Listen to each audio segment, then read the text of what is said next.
Hello বন্ধুরা, তোমরা সবাই কেমন আছো? আমি আজকে দেখো পাকা পাকা করমচা নিয়ে এসেছি। নুন মাখিয়ে রেখেছিলাম।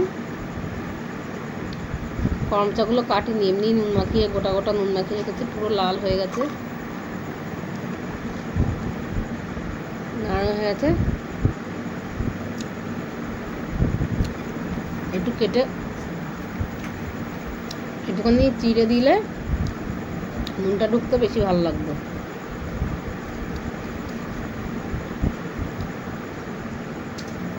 টক হেবি পছন্দের জিনিস, টক দেখলেই খেতে ইচ্ছা করে।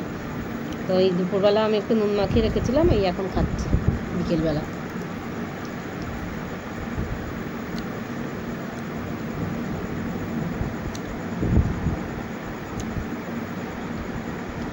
একদম পেকে নরম হয়ে গেছে, কি সুন্দর।